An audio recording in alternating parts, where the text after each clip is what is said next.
Good morning बच्चों, कैसे हो बेटा आप लोग।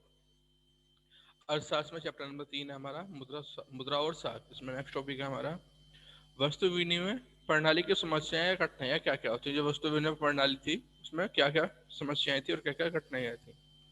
वस्तु विनिमय प्रणाली की अनेक कठिनाइयां, ये असुविधाएं हैं जो निम्नलिखित हैं। पहला है वस्तु के विभाजन में कठिनाई। वस्तु के क्या विभाजन में कौन कौन सी कठिनाई होती थी। कुछ वस्तुओं का हम विभाजन नहीं कर सकते क्योंकि विभाजन करने से उसकी उपयोगिता खत्म हो जाती है, जैसे टीवी, हाथी, कार आदि। वस्तु विनिमय प्रणाली में वस्तुओं के अविभाज्यता भी बड़ा कारण बनी थी। ठीक है। तथा इन वस्तुओं के बदले में उनको स्वामी को उचित मूल्य प्राप्त नहीं होता था। इन वस्तुओं के बदले में क्या जो उसको स्वामी होते थे उनको उचित मूल्य, मतलब अच्छा मूल्य ज्यादा उनको प्राप्त नहीं होता था। ठीक है। दूसरा है ट्रांसफर की असुविधा। हस्तांतरण की असुविधा, ट्रांसफर की असुविधा। विनय विनय विनिमय प्रणाली के द्वारा बहुत सी वस्तुएं को ट्रांसफर करने की समस्या उत्पन्न होती थी, जैसे भवन, भूमि, पशु, वस्तु आदि। इन क्रियाओं में श्रम, धन तथा समय का अपव्यय भी होता था। आपने देखा होगा बहुत सी वस्तुएं जो एक स्थान से दूसरे स्थान पर ट्रांसफर नहीं की जा सकती। जैसे भवन है, ये देखिएगा आपका भवन कहाँ कहीं बना हुआ है, वहां से आप उसको उठा कर दूसरी जगह थोड़ी ले जाएंगे, नहीं ले जा सकते ना।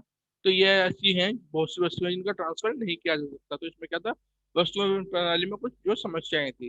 नेक्स्ट है वैकल्पिक आवश्यकताओं का अभाव। उनके जो विकल्प में चुनाव में क्या बहुत सा अभाव था, जैसे आवश्यकता ध्वय सहयोग, आवश्यकता ध्वय सहयोग का अभाव। विनिमय प्रणाली को सबसे बड़ी समस्या है इसमें एक व्यक्ति को दूसरे व्यक्ति की तलाश करनी पड़ती थी। जो एक व्यक्ति होता था उसे दूसरे व्यक्ति की क्या तलाश करनी पड़ती थी, जिसके पास उसकी आवश्यकताओं की वस्तु हो और वह व्यक्ति अपनी वस्तुओं के बदले में स्वयं उस मनुष्य की वस्तु लेने को तत्पर हो। इस प्रकार दो पक्षों का ऐसा परस्पर सहयोग मिलना कठिन होता था। जैसे कि मुझे कार की जरूरत है, और आपको टीवी की जरूरत है, तो ऐसे क्या है, जो पहला था उनको उसका सहयोग होना चाहिए था कि मुझे वो चीज चाहिए जो आपके पास है और आपको वो चीज चाहिए जो मेरे पास है, जैसे क्या हूँ और चावल। ठीक है। मूल्य में समानता मापन का अभाव। मूल्य का अभाव विनिमय प्रणाली की एक अन्य समस्या मूल्य के सममापन माप का अभाव था। इसके अंतर्गत मूल्य का कोई भी मूल्य का कोई भी ऐसा सममापन नहीं था जिसके द्वारा प्रत्येक वस्तु के मूल्य में विभिन्न वस्तुओं के सापेक्ष निश्चित किया जा सके। ठीक है। इसके बाद आता है स्थगित भुगतानों में कठिनाई। जो स्थगित भुगतान होते थे उनमें क्या क्या कठिनाइयां होती थी। वस्तु विनिमय प्रणाली के अंतर्गत वस्तु के मूल्य स्थिर नहीं होते थे। वस्तु होती थी उसके मूल्य क्या वो स्थिर नहीं होते थे, तथा वस्तुएं कुछ समय बाद नष्ट हो जानी होनी चाहिए।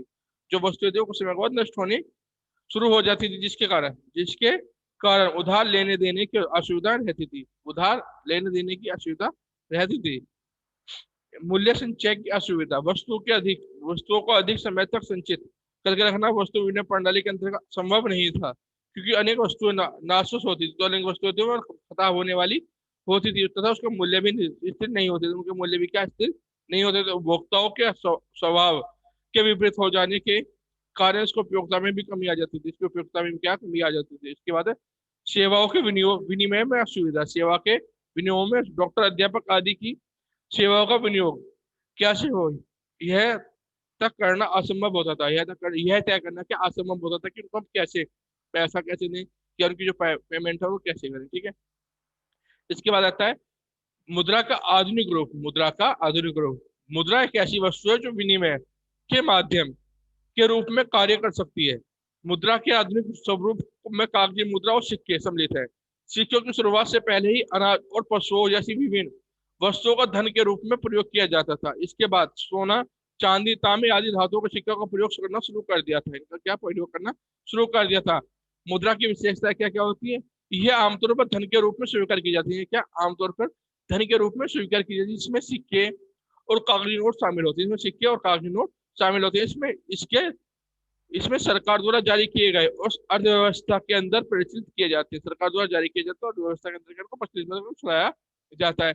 आधुनिक मुद्रा का विनिमय के अतिरिक्त कोई और अन्य उपयोग नहीं है। जो हमारी आधुनिक मुद्रा उसका हम उपयोग करते हैं, विनिमय खरीदने के लिए कर सकते हैं, उसका और अन्य कोई उपयोग नहीं है। भारत में भारतीय रिजर्व बैंक भारत सरकार की ओर से मुद्रा नोट का निर्गमन जारी रखता है। ठीक है। रिजर्व बैंक जो है वो मुद्रा का निर्गमन जारी रखता है।